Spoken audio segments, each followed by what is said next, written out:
I appreciate that.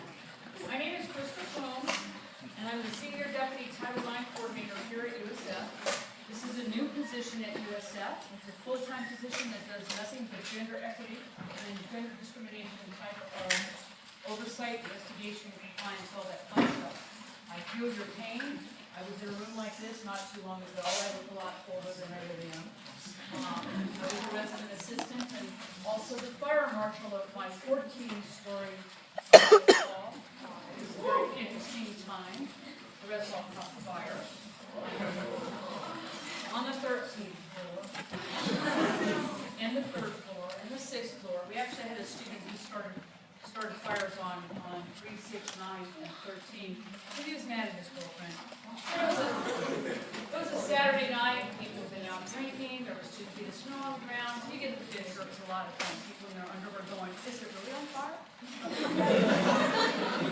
They don't want to leave when we say the fire alarm's out. But we're going to be talking about Title IX today and what your responsibility is as what's called a responsible employee here at the university. Okay? So you all have been blessed with this new status called responsible employee, which means that you're obligated to do certain things. But before we get into what you're obligated to do and how to do it, I'm going to give you a little bit of background about Title IX. My philosophy is there are no stupid questions, so if you have one, raise your hand and ask, because I can guarantee you somebody next to you or somebody in this room is thinking the very same thing that you are, okay? All right, so after today, you should be able to understand and explain the concepts of Title IX. You will not be experts, and please don't try to step into that role, because if you do, when the subpoenas come here to campus, you will be subpoenaed. You don't want that, right? No subpoenas, okay? All right, going to get you to be able to link to other significant statutes, such as what you just learned about with VAWA and the Clery Act that you learned earlier today. Understand the policies that we have here and the significance of those policies in our compliance with Title IX.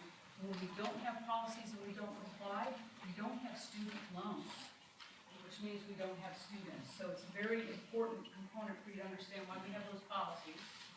We want you to be able to define affirmative consent. You've probably already got a taste of affirmative consent already, so we'll touch on that. Express and follow guidance for how to report, how to help a person make a complaint. So when you follow your role as a Title IX responsible employee, you're making a report.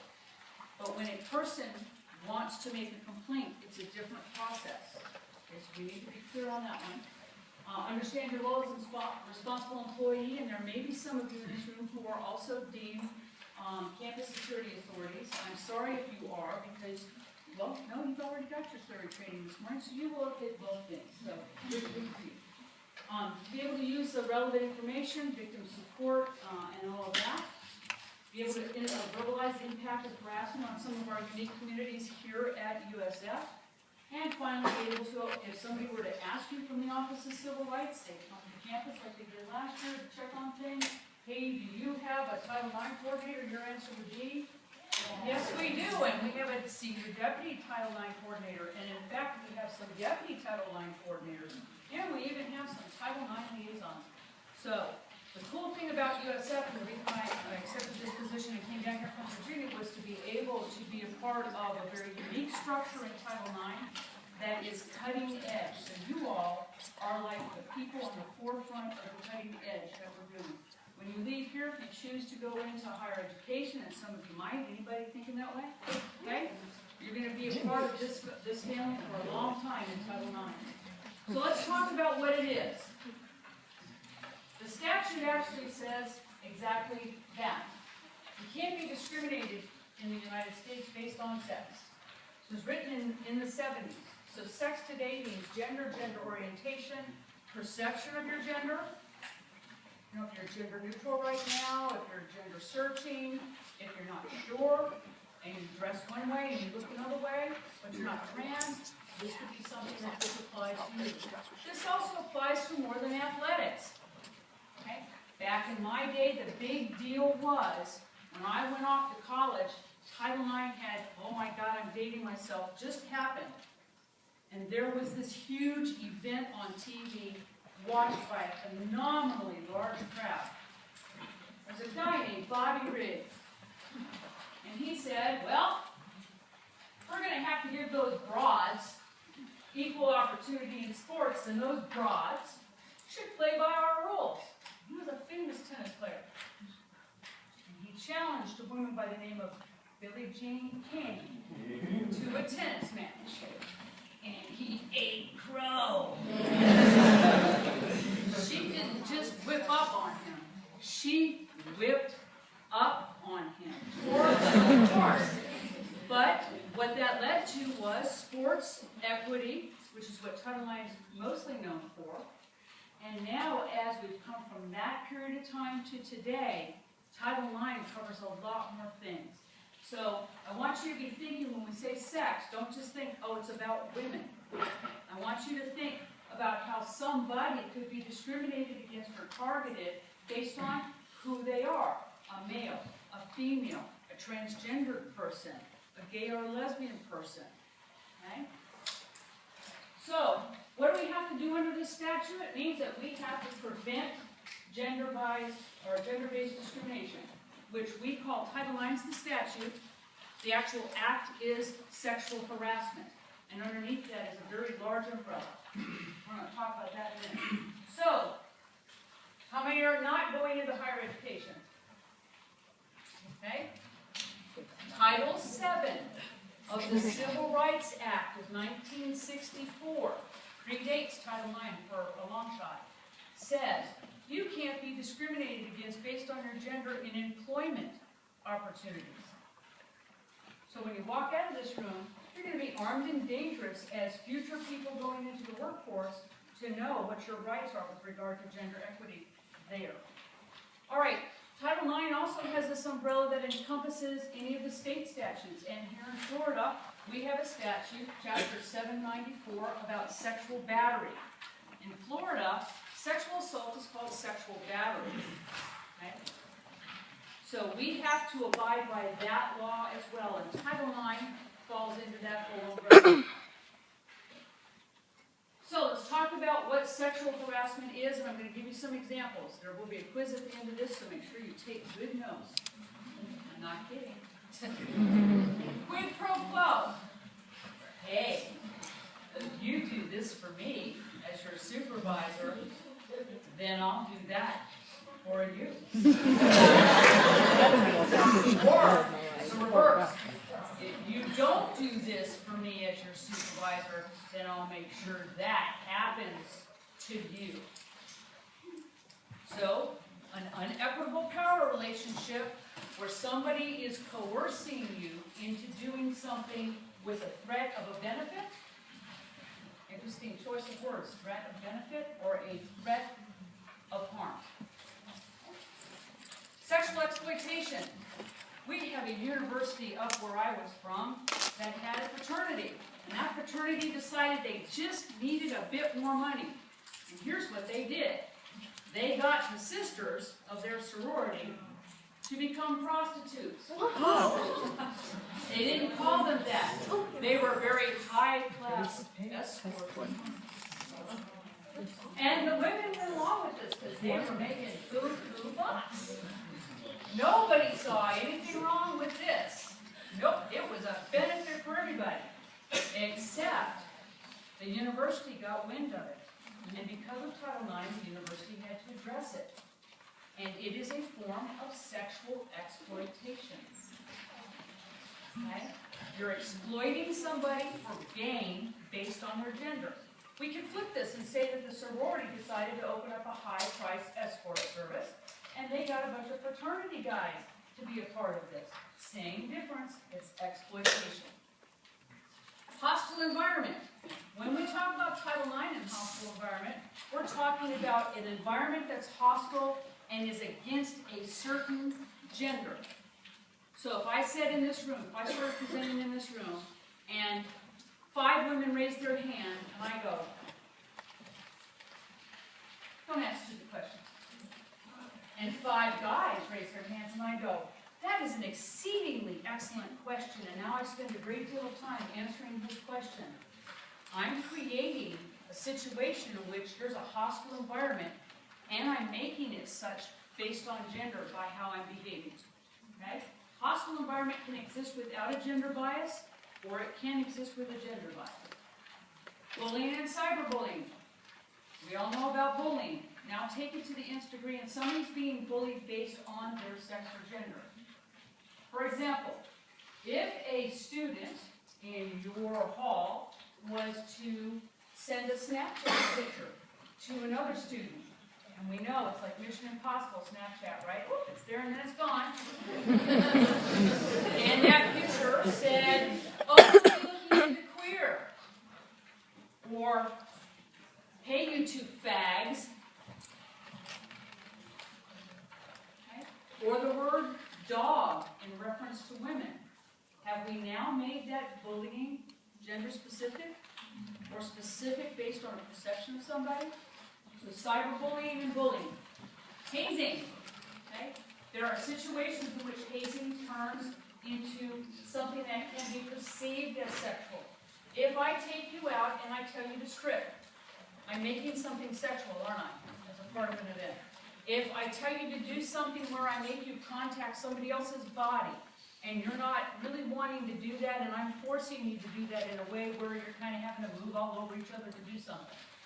Like back in the day at summer camp, we used to take a tennis ball and start it here with our campers and have them work it down to their feet where they'd kick it, and somebody else would have to grab it with their feet and get it up with their knees and start to wiggle waggle and try to get it all up. And the whole idea here was people being in contact with each other. Today, that would be inappropriate. Okay? We're asking people to touch each other when they really shouldn't. But hazing often, when I say often, I mean a lot, involves something that could be construed as gender-based or gender-biased or gender-based, actually, discrimination. So, slapping somebody constantly with a paddle. In my day, if you wanted to push a particular sorority game, you were black and blue by the time you were all done with it. Okay? And it wasn't the sisters that you were pledging under, it was the brothers of the partner fraternity who would grope and grab and slap and bang and hit. And you better just put up with it or else. Today, that would take, that sorority and that fraternity would both be put off campus for that, because that is a form of hazing. Cyberstalking and stalking. Okay, so you tick somebody off on the interstate, and they drive behind you and they follow you home, and then the next morning you see them out there. Kind of scary stalking. But now, let's say that that guy that you dated one time shows up at your house. And now you've come here to USF, and oh my goodness, there he is. How did he get into the Starbucks in the library? How does he know you go there every morning for that quadruple frappuccino? How does he know this? And now, on your social media page, your Facebook, all of a sudden there are pictures of you from somebody that you thought was okay and you friended, but it's not really, and the next thing you know, you get a note on your door that said, "Last night when you put on that cute 90, that was pretty sweet." Oh, you gotta go. Cyber stalking. Okay? Relationship and domestic violence. This was added under VAWA, and you just heard about how that was added under VAWA. Okay? But it's a very serious thing. We watch these situations like this progress. And here's how they start out. Well, you know, he just got really angry at me. He didn't mean to yell. Well, you know, I must have done something really bad for him to have hit me, and it's really my fault. He really didn't mean to break my arm. He told me he really loves me. I'm really sorry to tell you that your daughter died today here at USF because her boyfriend of 3 years finally killed her. Okay? At USF, I don't know that we've had a situation like this, but at UVA, in a well-publicized case of 2 lacrosse players, this is how it played out. They started seeing each other when they were 12. They went to middle school and high school together. They chose to go to UVA together. They dated for the first 3 years, and in their 4th year, UVA, you're not considered a senior, you're a 4th year. I don't know why. The Thomas Jefferson Bank. And we don't call it a campus, it's the grounds. It's really the ground.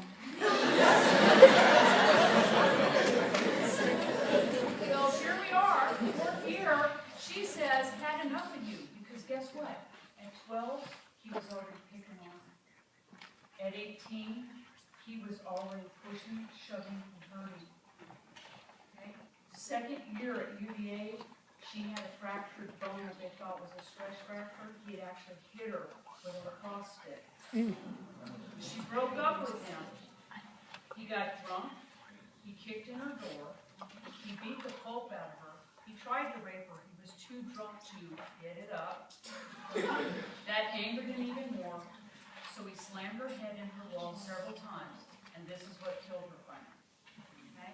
So it's nothing to play with. If you see the signs of it as you've been instructed in the session before me, it's nothing to play with. This is a SOCAT referral. This is intervention because it will progress. Okay? Non-consensual sexual contact. And I want to explain this one pretty clearly to you. When you are involved with somebody and you touch them in any way, shape, or form without their affirmative consent, you have had non-consensual sexual contact. So what that means is, as Mr. Chappelle likes to tell us in his YouTube video, anybody seen that one? Yeah. Oh, most excellent. Right? He's in the middle of about to really do the wild thing with this really attractive woman, and all of a sudden he stops up short. Brakes, go on. Out comes the clipboard, and we have the contract. Yeah, notice that it's been okay to like use tongue and kiss. Is that still good? Okay, check. Now I'd like to use my tongue and oh no. And he goes through this entire list.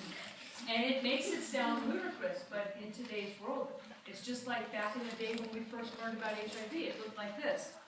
So, I've got my clear paper. Do you have your clear paper from the health department? Oh, you don't? Sorry. We're not going to do it. We'll have the same conversation. Okay? Here at USF, our policy is very clear about non-consensual sexual contact. If the two people are not talking about it repeatedly and having a discussion about it at every step, then it should move forward. Now, for an employee, that can mean termination if it's founded. For student on student, that can mean expulsion. This is a policy violation. You notice I haven't said rape or sexual assault up here, because right now I'm talking policy. I don't have a jail beneath this building to put you in, and I don't have judges here to adjudicate a trial with you, to sentence you to the jail beneath this building. What I can do is say that you violated policy, and when you violate policy, then you can actually go through the student conduct system and be put out. If somebody violates policy against you, you can make a complaint into the student conduct system. It's called a referral. And then that triggers a Title IX case with special circumstances. Okay? Finally, retaliatory harassment. In one of the cases at UVA that hasn't yet come out, people followed a young woman. It was a fraternity guy again, and he got mad at his girlfriend. It was non-consensual sexual intercourse. He was told, don't you retaliate. He didn't. 8 of his fraternity brothers did. It looked like this. Never said a word, just this. Everywhere she went, this. I don't know about you, I wouldn't feel so safe. She didn't feel safe. The university deemed it to be retaliatory harassment. She made a complaint. They were harassing her because she made the complaint. Retaliatory harassment. You make a report, and somebody starts to harass you for making a report. Retaliatory harassment. Okay?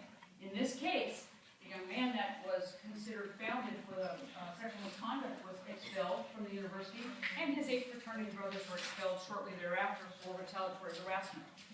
All 9 of them have not been able to get back into another university.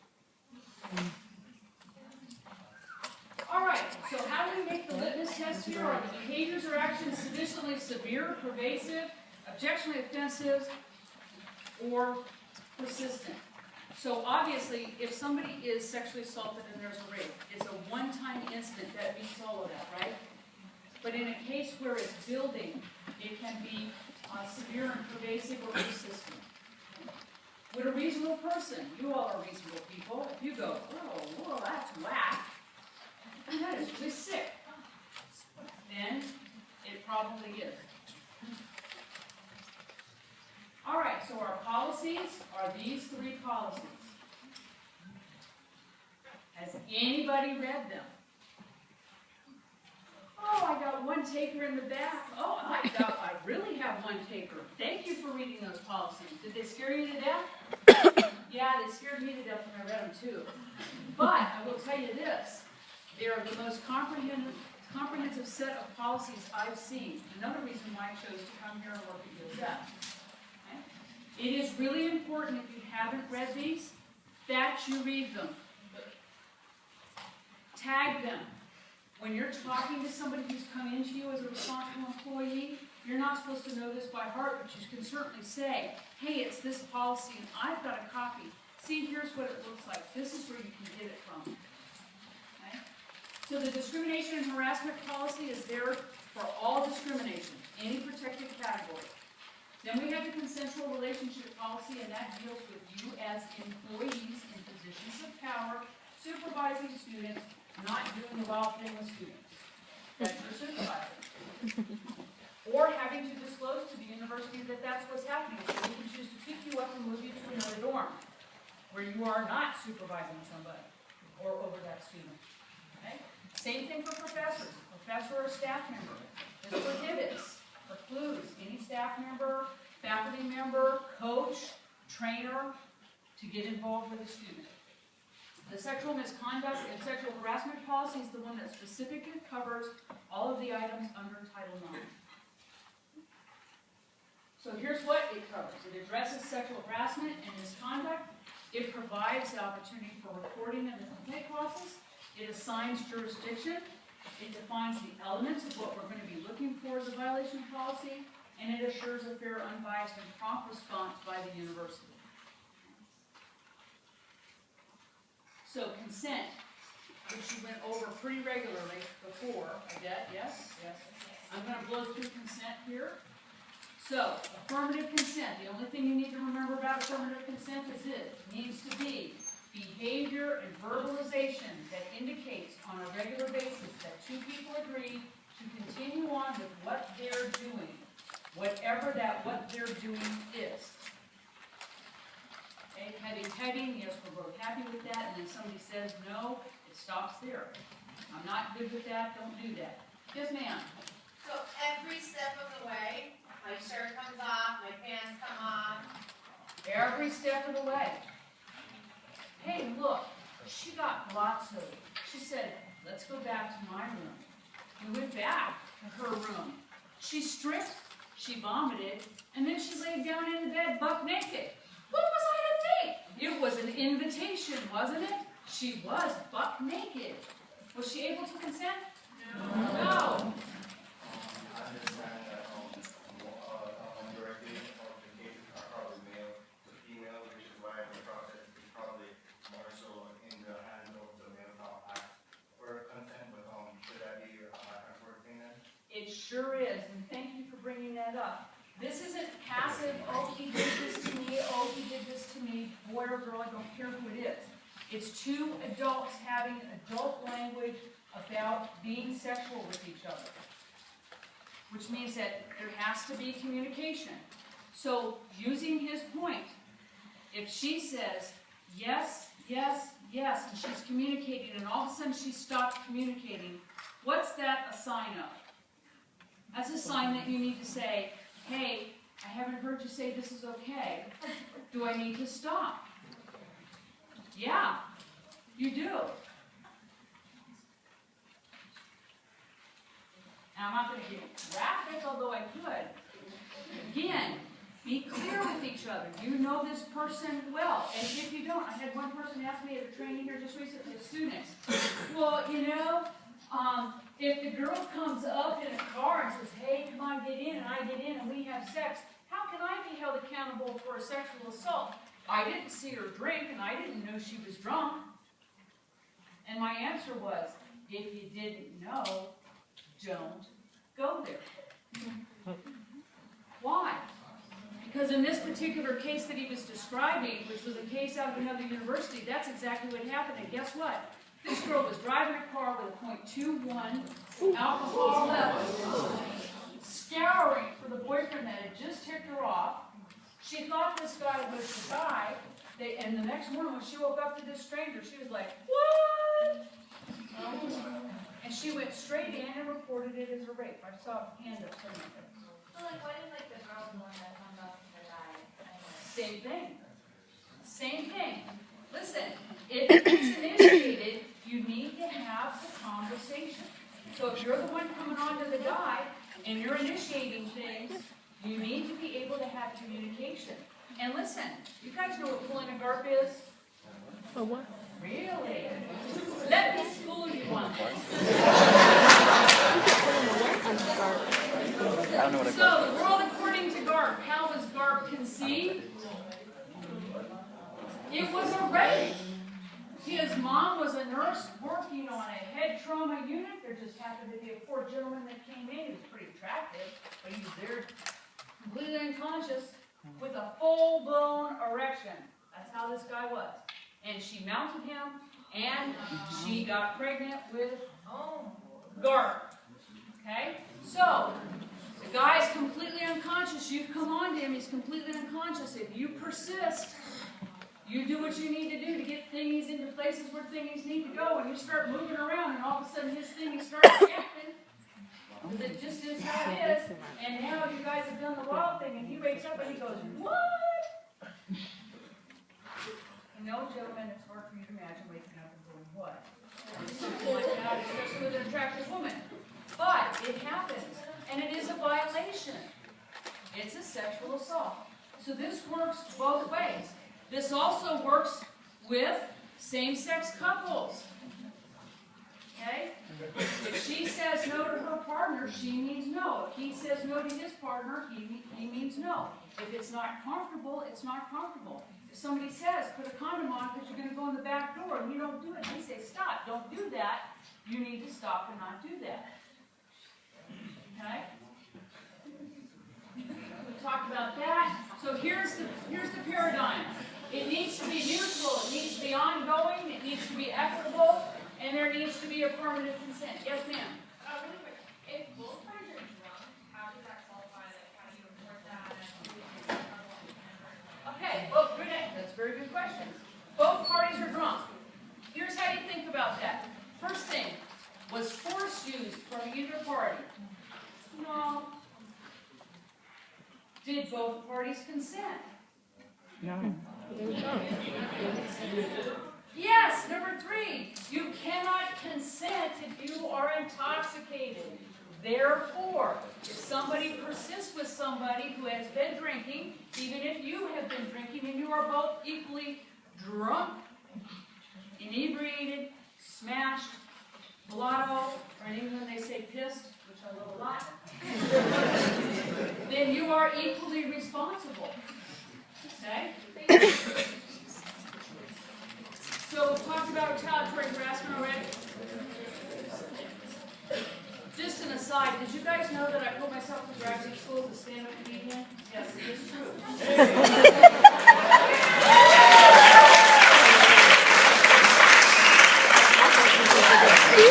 Fantastic. She's great. She knows. She knows what's up. Play an awesome guitar too, but I won't. So, you guys are responsible employees, and you must share all that you know. Somebody walks in your door and they start spilling beans on you, you have got to share it if it's Title IX. We're going to talk about a strategy on how you're going to do that, but you've got to share it. And here, you have the authority to redress the violence. You do as a resident assistant, you can intervene. You have the duty to report. Our policy says you're REs, you've got to do it as RAs. Are you REROs or are you RAREs? R-A-R-E or R-E-R-A? I have to come up with a t-shirt on that. R-A-R-A? Oh, you're rare. I like that.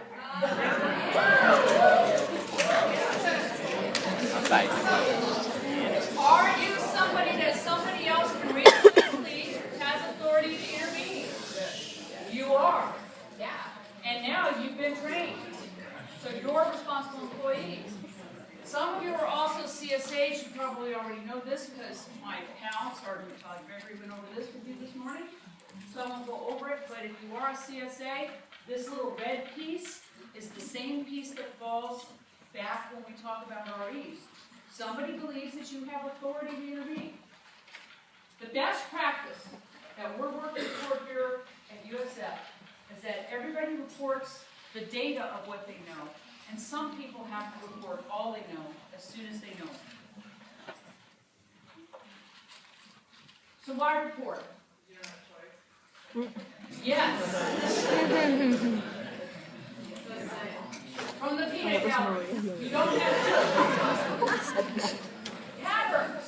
How about if 5 of you all turn in a report, and that report all comes across my desk, because I get to see every single one for every single employee and every single student. Yes, lucky me.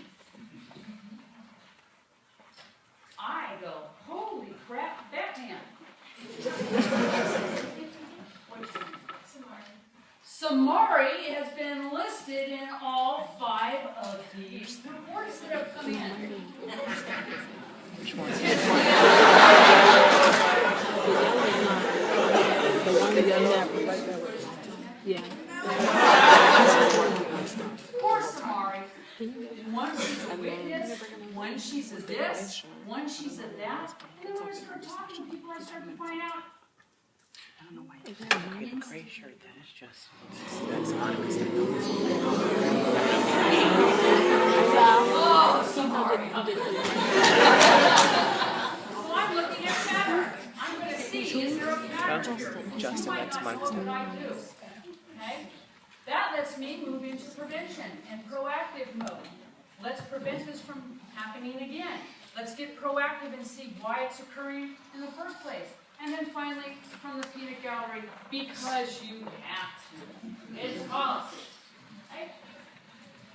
So here are some of the folks who are deemed responsible employees. Oh, look at you're up there. Dang. So, because we have responsible employees and because the law says so, we have to stop the harassment. We have to remedy its effects, and we've got to prevent its recurrence. When you turn in a report, you let me comply with the law. There are 2 people here at the university, maybe 3, but at least 2, who will absolutely go to federal day camp, possibly day and evening camp, probably sleepover camp for many years, okay, if Title IX isn't complied with, and you're looking at one of them. Okay? The Title IX coordinator and the senior deputy Title IX coordinator are responsible for making sure that we adhere to all of this, and when we don't, we get asked the questions why. Think Penn State. Think UNC Chapel Hill. Okay? Right there you have 2 examples of high-level student affairs administrators or college administrators that are probably going to serve some prison time. And it won't be like Martha Stewart. We won't come out with good contracts on things and just be able to pick up at our mansion where we were before. It's just not going to happen like that. So in a nutshell, here's how reporting looks. For those of you who are graphic people, somebody comes to you and they say, hey, I want to tell you something. They've now given you actual notice. And the university now has actual notice. We know there's been a situation. That means we got to do something about it. Okay? You will acknowledge and support. You have a basic conversation, and it looks something like this. Brianna. Gosh, Brianna, I'm so happy that you trusted me. I'm really pleased that you come in. I just need to know some of the details, not all of them, because I know you might not be ready to speak about this yet. I'm going to add pieces to this later, but this is just basic right now. Okay? And now she starts to tell me stuff. And I don't do this. Well, he used what? What? How did he do that? No. Can you tell me the color of the thing that he used to do what to? No. She's telling me. I'm listening to her story. I'm taking down what she's saying factually. I'm not adding my observation like, boy, she looked like a real loser. Or she came into my office and she was drunk, so she must have asked for it. I'm not adding any of these little subjective things. Nice, tidy, fact. That's what I'm taking down. When it's all said and done, I turn in the fact. Yes, peanut galleries. Before you take all those copious notes, what are you telling the students? And good point, I'm going to get to that. You're a good student. You must have all always sat in the back row to yell at people. Always. Always. So I'm gonna get to that part of it, but this is the basic stuff right now. So you're gonna gather general data, and sometimes you're gonna have a lot, and sometimes you're gonna have, I don't know who it was, I was in the bar, and it was something purple I drank. Purple people love purple. They said it was a fuzzy navel. It had something in it, I don't know, I immediately started feeling icky. Okay, so you didn't get general information. And you're gonna share the data that my colleague before me told you to share. You have the rights, okay? The flyer that you have a copy of that she gave you in color, yay, and a flyer copy that I gave you in my little book, okay? You're gonna share that, and then you're gonna link to assistance. Linking doesn't look like this. Your name? Noel. We have this cool Victims Advocacy Center, and it's all, you go out here, and then you go over, and then you kind of go into like that SVC building, you know, and you'll find your way. That's not linking. Linking is, Noel, would you like for me to call one of the victims' advocates to be able to be here with you today? They're on call 24/7. I can get one on the phone right now. They may be available to come over here and be with you right now. And then she says, no, and I say, okay. Or she says, yes, and then I move forward. And I call that victims advocacy. That's linking. It could be I don't want to go to victims advocacy. You guy, man. Dudes don't go to victims advocacy. That's, no. I'll walk in that building and people are going to think something's up with me. I'm not going to do that, but I'll go to the counseling center. Send me there. I'll go there. Or I'll go to the health center. Or I'll go to the ombuds office. Okay, but that's where you need to go first. We're going to get you linked. Okay? Then you report on the form. And then you call if you need consultation. We take action and we're in compliance. Now, let's get into the meat and potatoes. So you got that notice. Are you dizzy yet? I used to make them spin, but I had too many people in the audience like do this. So, before that person opens their mouth in your office, you know it's coming, you see it on their face, you have got to say to them, I am a responsible employee under university policy. If you tell me things, I cannot keep those things confidential. Because those conversations start off something like this. Man, you're the only person I trust. And I need to tell you something, but you've got to keep it confidential. You say this. That gives them pause. Then they can make a decision. They're empowered to either go forward or not. And a victim needs to be empowered. They've had a lot of things taken from them. This empowers them even more. Does this make sense? You say this because then they have a choice to say, I don't want to tell you then. And then you have the ability to say, we have confidential resources here at the university. The Victims Advocacy Center, the Counseling Center, the health folks, clergy, the Ombuds Office, or even people who are off of our campus that offer similar services that can keep this confidential for you. And as employees, you will also have the EAP. So you say that to them. This is written in small form in your book too. Then you tell them you also have to report exact names, dates, and relevant facts, inasmuch as they know them. So if they know that this was John Smith and David Daniel that did this, and they tell you it was John Smith and David Daniel, and they're both students, those two, then my colleagues at OSRR are going to get a referral, and what's going to happen is those two young men are going to get notice that there's been an allegation made against them. Okay? It also helps us in patterns. The last place where I was, we had a gentleman who popped to 2 of our different campuses, and interestingly enough, we saw something move with them, and that was a pattern of inappropriate sexual touching. He left one campus when we found the keyhole that he had drilled into the ladies' bathroom. He thought if he left, no one would be able to pin it on. Let me tell you something. The police department pulled a fingerprint off this teeny, tiny, itty-bitty little lens because he left the keyhole camera there. So now we had a fingerprint. And when stuff started to happen at the other campus, women started to go, I just kind of feel creeped out every time I go in that bathroom. It's like somebody's watching me. all the radar went up. And we started watching the bathrooms. And anytime a woman went into the women's room, he went into the men's room. How probable is that? Who are my mathematicians? How statistically probable is that?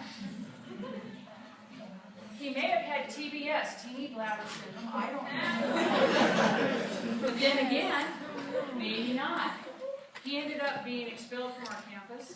I was the head of student affairs, and I was also the head of conduct as de facto, and he was expelled from our campus.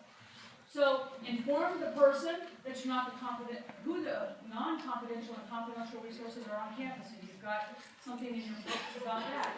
And here's that flyer that you got. Then, make sure they know your rights.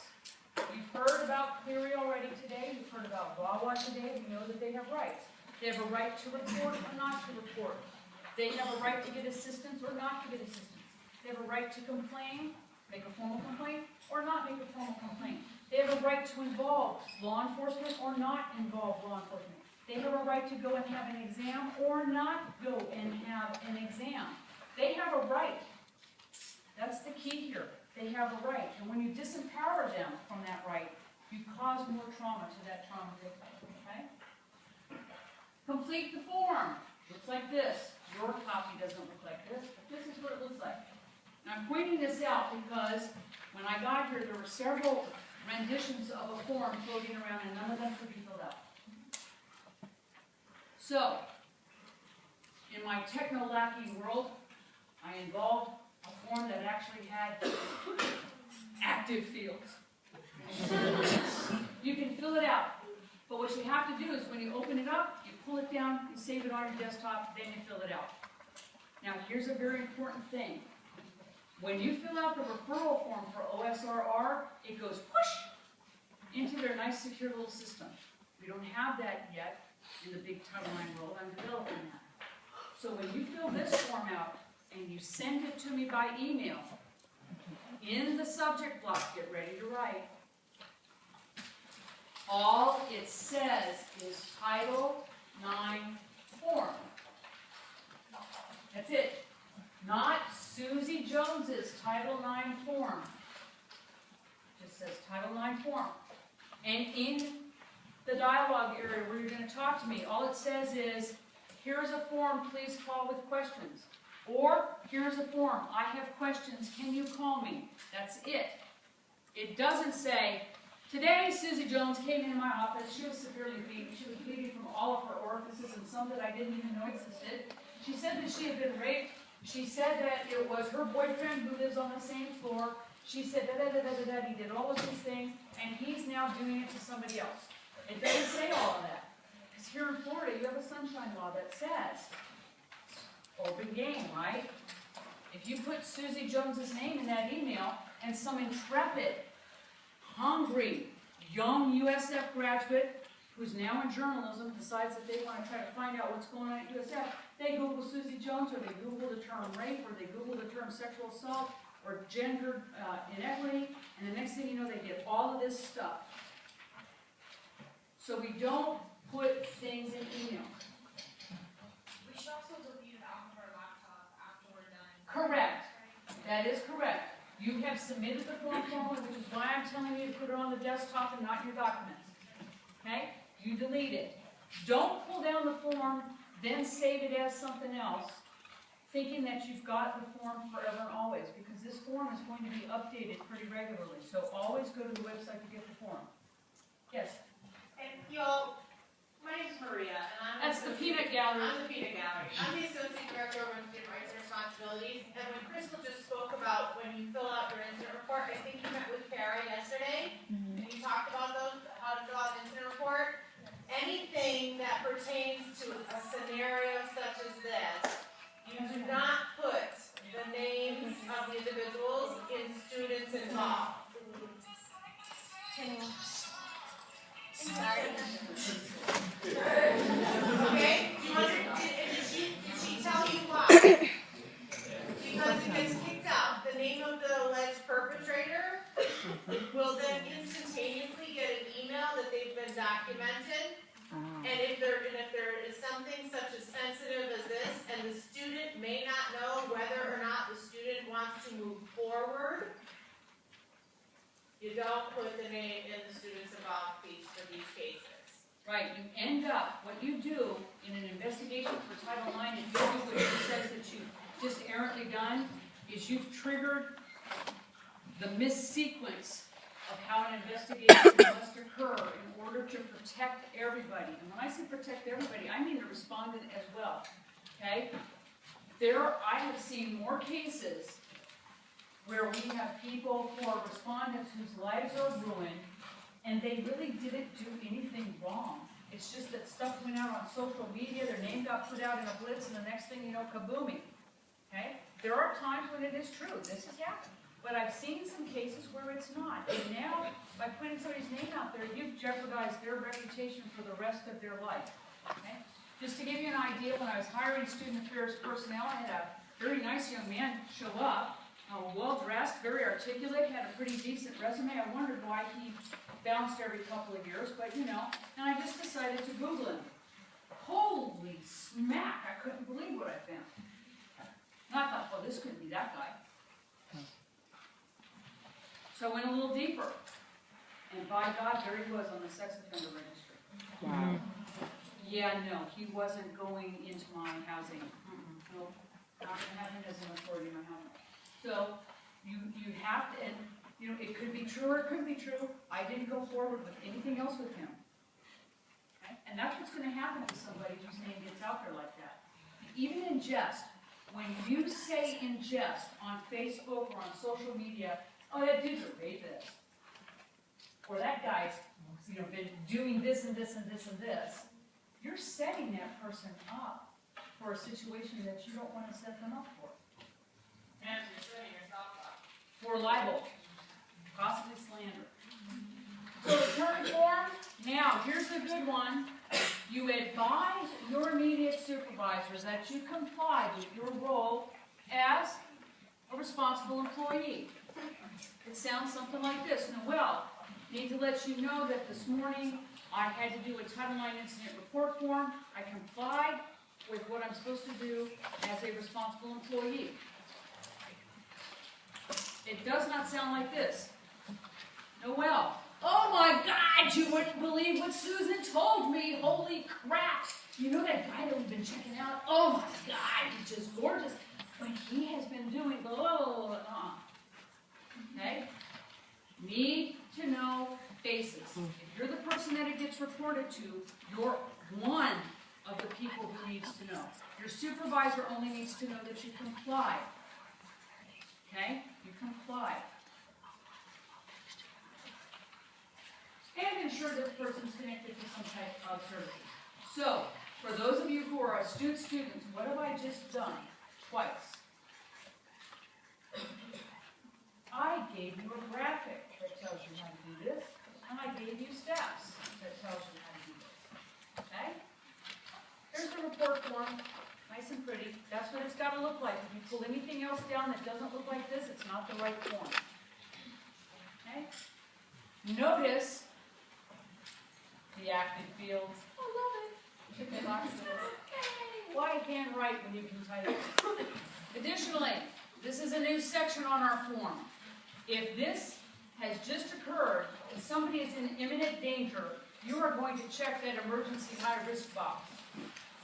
And I am going to respond post-haste. If they're telling you something like, yeah, I'm going to lose my scholarship, my grades are going down the tubes, I just can't think in the last week. You know, in the class I was in, we were talking about something, and all of a sudden I'm having those dreams again about what my dad molested me. Do you have to report that under Title IX? Yes. They've just told you somebody molested them. But it happened all the way back here. Why would you report this under Title IX? Well, because it falls under Title IX, sexual harassment is a form of sexual assault. But also, what has the student also told you? I am being impacted by this in my current life here at USF. Now we can intervene with possible interim measures and services and send them to resources to help them through this. Okay? Now, the other thing about this that I love, here are your instructions. Here's that active field box again. Yes, you can write 200 pages if you wish to do so, but please don't do that to me. Here, you're going to talk about what you did, if you made a referral. I suggest that you just, line by line, dash, contact the victim's advocate, dash, link to victim's advocate, and then name the advocate if you've got it. Okay, so at least I know you've got the link.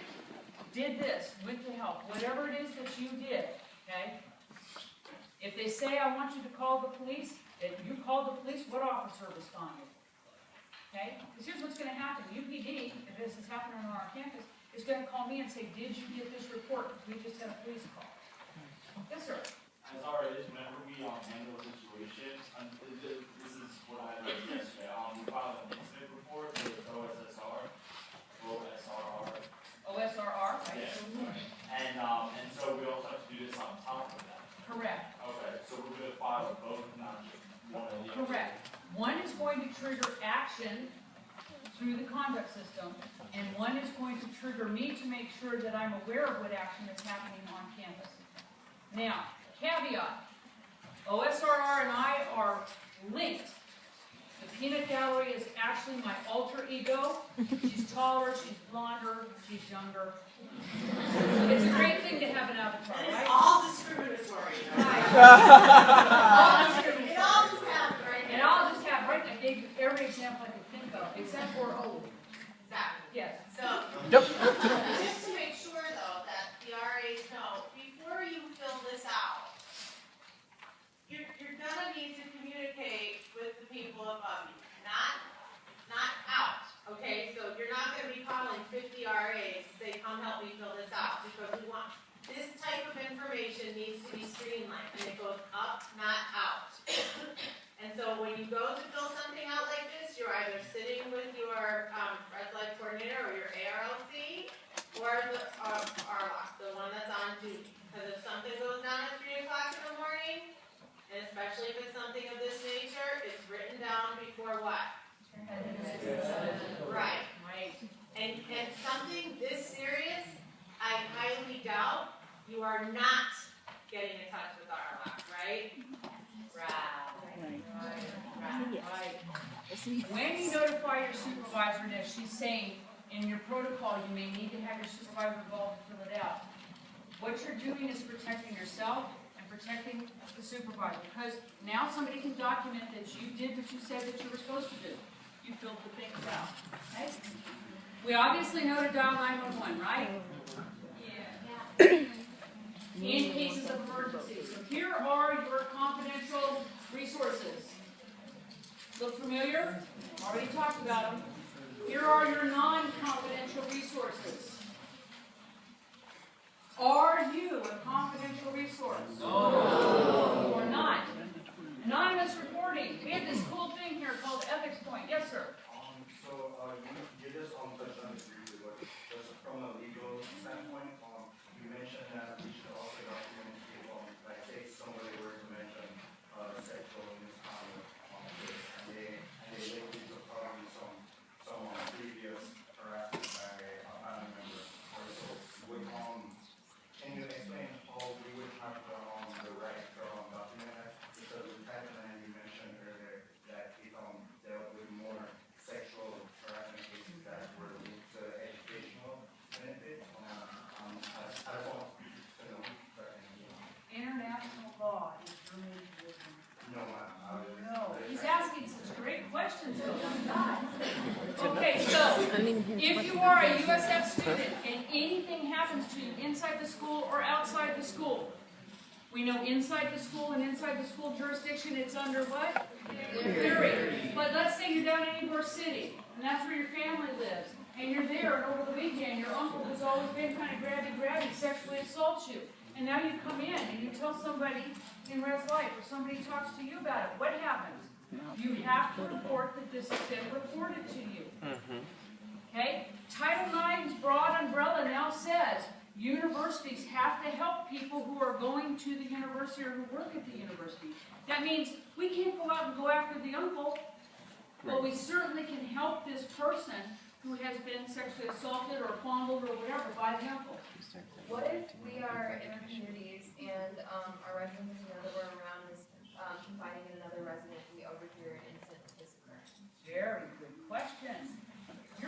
responsible employee. You have to report what you've heard on a Title IX incident. Even report. unbeknownst to the resident? Yes, yes. And then what happens is this. I don't turn into Crystal, the crazy woman, and call them and go, hey, I heard you were talking about. I look at that and I say, oh, that looks like possibly rumor or third party, people talking. It's a different story if one person says, this happened to me, and they're talking to somebody, and you heard them say, this is happening to me. Now I might call that person and say, listen, I've heard that this might have occurred. I got a report that this might have occurred. And I'd like to make sure that you know what resources are available to you here at the university. And that person can say, as one student just said to me, bugger the off. I said, have a nice day. You don't want any assistance. Or, I can't believe somebody would care enough to call me. Another student said, I can't believe that you believe me. Everybody that I've tried to tell this to doesn't believe me. Can I come in and talk to you and learn what my options are? Absolutely. Do you need services right now? Well, I just don't know who to talk to. Well, what if I get you linked over to the Counseling Center of Victims Advocacy? I don't want Victims Advocacy, I want Counseling Center. Okay. Next question? Piggybacking off of what you said, so if it does end up like that and you kind of overhear it that you reported, I just don't understand the sequence of events. Do you confront, so you would confront the resident after you file the report? You can make a report, and confront is a very strong term. Okay? So you're hearing this before. Yeah, she said confront. So I'll play it off for you, okay? You've just heard it happen. I've just overheard it. Think bystander intervention. Hey guys, wow, that was a pretty interesting topic that you guys were talking about. Anybody here need to talk a little bit more, maybe some resources? No? Okay, well listen, I did overhear what you said. I'm going to have to, as a responsible employee, make a report about that. You might get a call from somebody, and it'll be your choice to talk to them or not. Disability, right? You've just said it. Now, what have you also said? Here's what the underlying message is. Yeah, they've got choice, but here's the underlying message.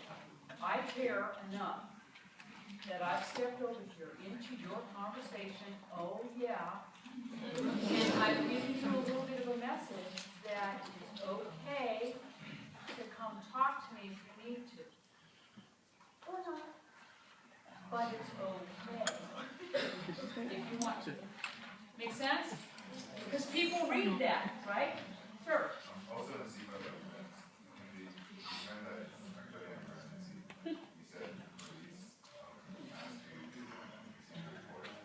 So, in that emergency, police contacted you. Yes, very good question. Okay, so there's been an emergency, the police were actually called, they responded to the scene. Here's what happens when I get into work. I have this police report in front of me, and it says this happened. And guess what I'm looking for?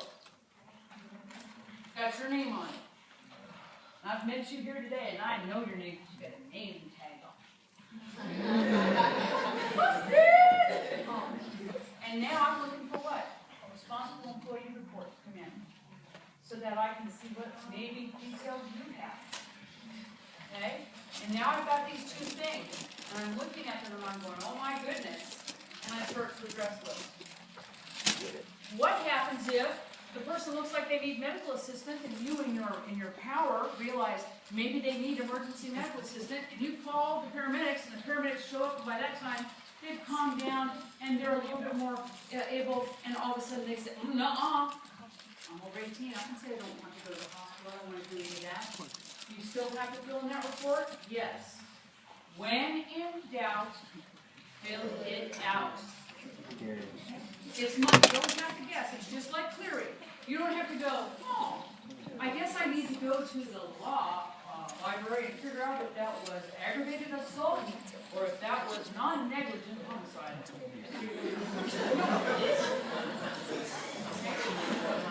We figured that out for you. Yes, ma'am. So they don't have to fill out the form through the SRR, or the SRR report is the report automatically go into the Title IX form? No. No, it doesn't. So it's separate votes, two separate things. Two separate forms.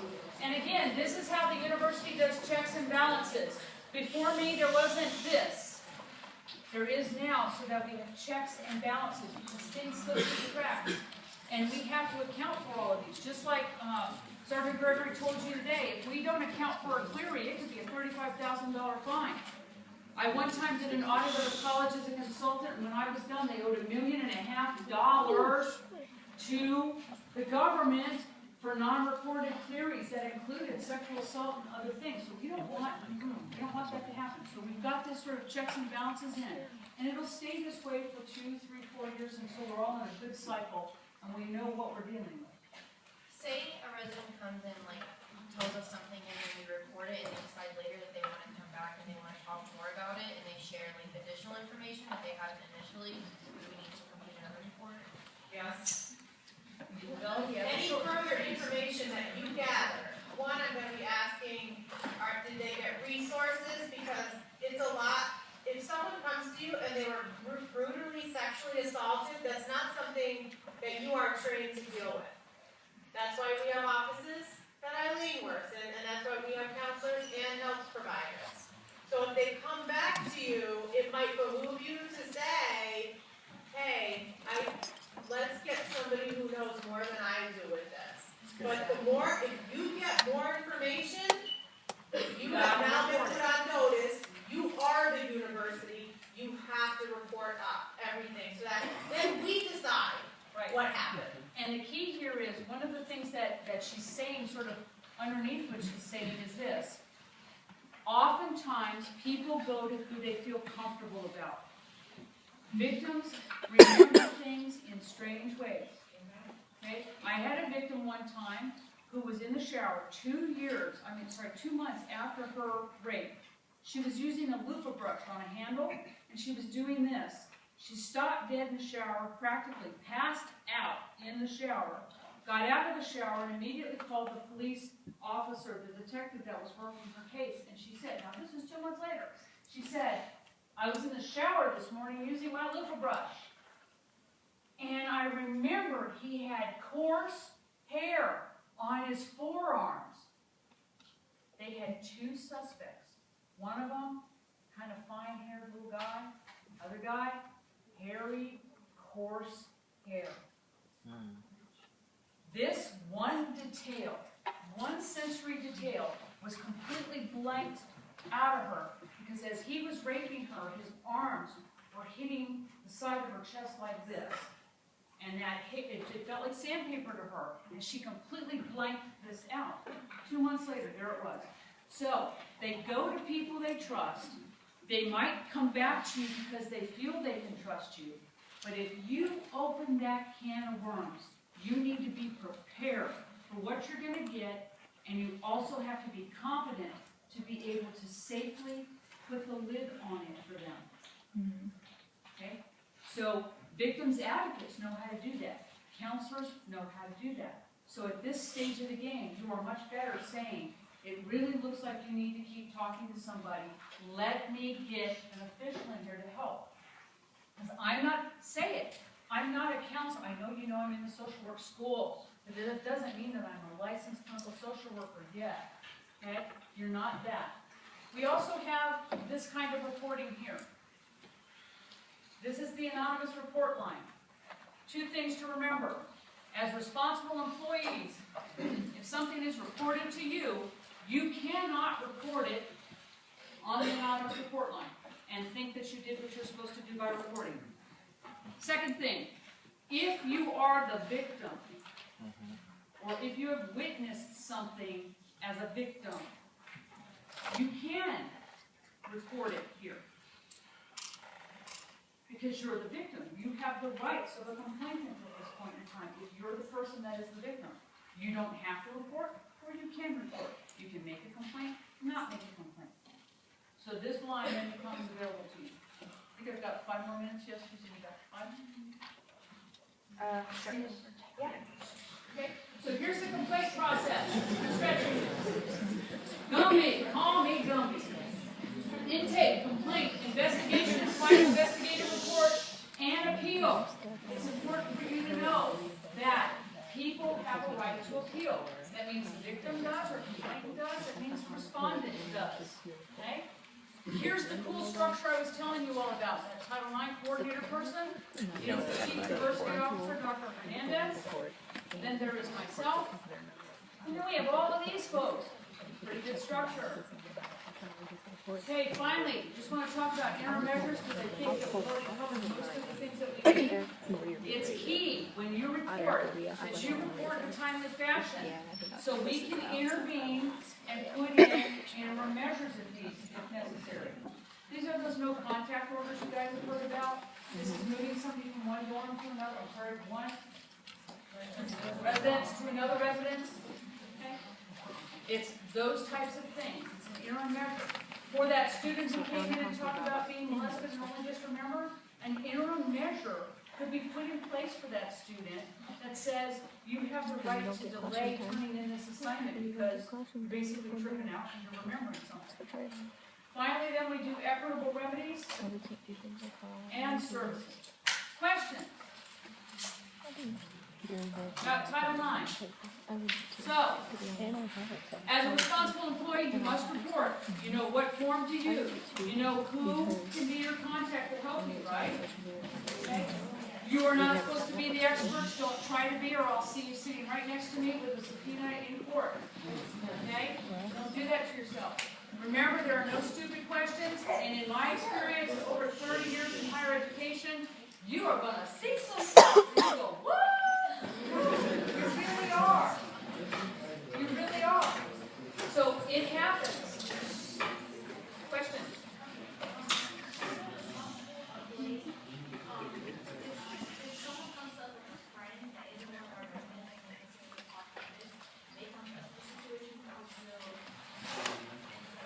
You can keep yours too.